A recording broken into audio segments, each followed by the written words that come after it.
Elinor saw, with concern, the excess of her sister's sensibility, but by Mrs. Dashwood it was valued and cherished. They encouraged each other now in the violence of their affliction. They gave themselves up wholly to their sorrow, and resolved themselves against ever admitting consolation in the future.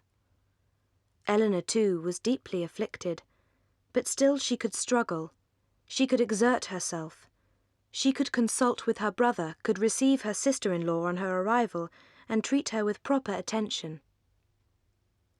Margaret, the other sister, was a good-humoured, well-disposed girl, but as she had already imbibed a good deal of Marianne's romance, without having much of her sense, she did not, at 13, bid fair to equal her sisters at a more advanced period of life.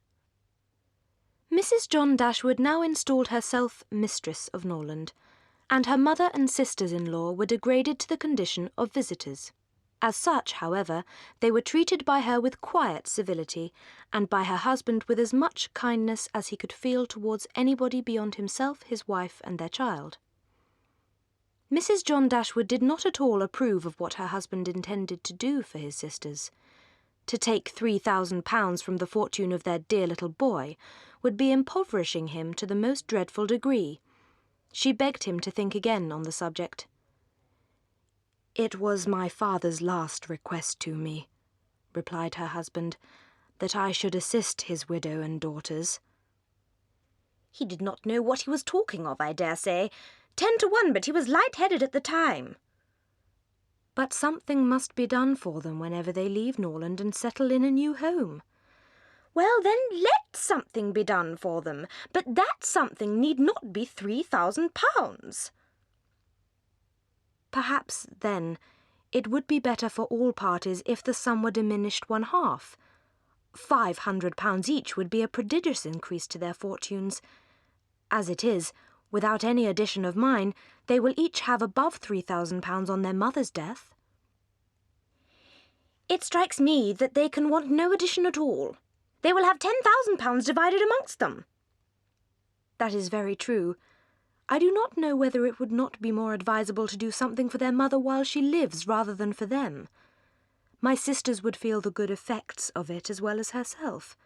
100 a year would make them all perfectly comfortable." "It is better than parting with £1,500 at once, but I would not bind myself to allow them anything yearly. It may be very inconvenient some years to spare 100 or even £50 from our own expenses." "I believe you are right, my love. A present of £50 now and then will prevent their ever being distressed for money." "To be sure it will. Indeed, to say the truth, I am convinced within myself that your father had no idea of your giving them any money at all. The assistance he thought of, I dare say, was only such as might reasonably be expected of you. For instance, such as looking out for a comfortable small house for them, helping them to move their things, and sending them presents of fish and game and so forth whenever they are in season. I'll lay my life that he meant nothing farther. Indeed, it would be very strange and unreasonable if he did." This argument was irresistible, and he finally resolved that it would be absolutely unnecessary, if not highly indecorous, to do more for the widow and children of his father than such kind of neighbourly acts as his own wife pointed out.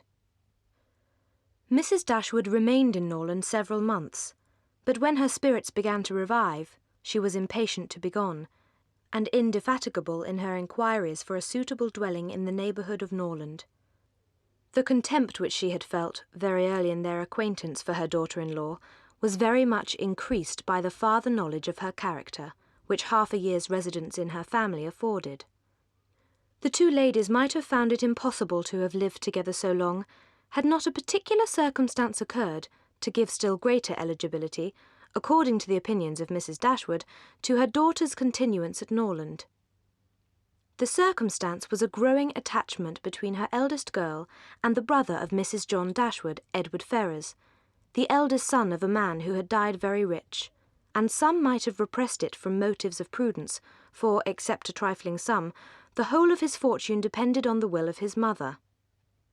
Edward Ferrars was not recommended to their good opinion by any peculiar graces of person or address. He was not handsome, and his manners required intimacy to make them pleasing. He was too diffident to do justice to himself, but when his natural shyness was overcome, his behaviour gave every indication of an open, affectionate heart.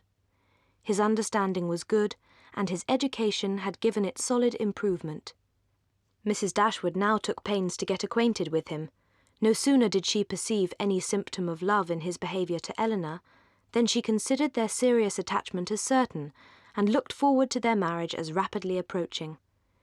"In a few months, my dear Marianne," said she, "Elinor will in all probability be settled for life.